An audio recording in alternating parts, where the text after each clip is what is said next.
وحياة رحمة امي وابويا ما انا قاعده لكم ثانيه واحده فيها بعد دلوقتي. يا نوسه كبري دماغك بس، هي العفاريت دي عايشه في شقتنا علشان تهج انت منها؟ ده بدليل يعني ان هم قاعدين في 4 حيطان ومش هينطوا علينا في اي وقت. يا ماما ما هم لو كانوا عايزين يخرجوا ما اكيد كانوا عملوا كده من زمان يعني. طيب بالظبط والنبي قولي لها. هات هنا ايه هات هنا هات هنا، كفايه اللي انت عملته معايا، ما تجننيش يا عبد الله. الله انا عملت ايه؟ الراجل كان قاعد في شقته كافي خير وشره، احنا ازعجناه واحنا زعلناه، وانت اساسا السبب مش انا، انت اللي اصريتي انك انت تاجري الشقه بتاعته غصب عنك. تقوم انت تضحي بيا وتقول له هي السبب، صح؟ بصراحه بقى يا بابا في دي هي عندها حق.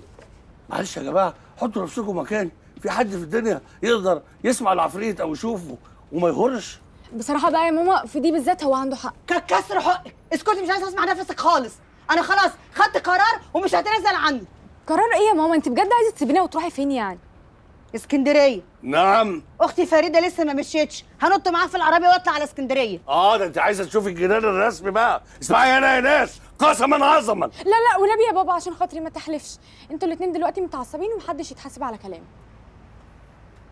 اسكندريه ايه اللي بيزن الرقم؟ هتلاقي عم جورج بيكلمك من الاخره، رد عليه الحق. يا ماما بقى هو الموضوع ناقص.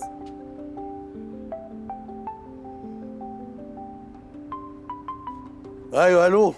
ما بتردش على التليفون ليه؟ مقصوف الرقبه انت. مقصوف الرقبه؟ ماما انت فين يا امي؟ امك؟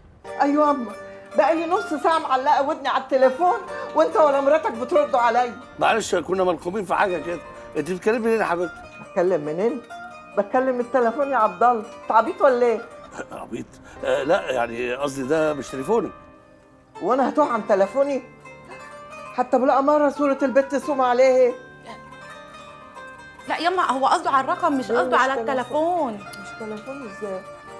الو ايوه يا عبد الله. لا انا اصلي جبت لها رقم جديد. ايوه اول ما وصلنا البلد. انت وحشتني قوي. انما اني دعيت لك حته دعوه قدام الحجر الاسود، يعني يا رب تكون من حظك كده ونصيبك. يا سلام، ربنا يتقبل يا رب. بس ده معناه كده انك انتوا جيتوا من العمره ورحتوا على البلد على طول؟ مفيش اي تليفون ليا هنا يعني ولا حاجه؟ بس ربنا ظهر الحق وبعت لي نصر من عنده، الحمد لله يا رب. بقول لك ايه، هي الوحيده حماتي اللي هتجيب لي حقي حالا نكون عندها. هكلمكم تاني يعني. تحت امرك.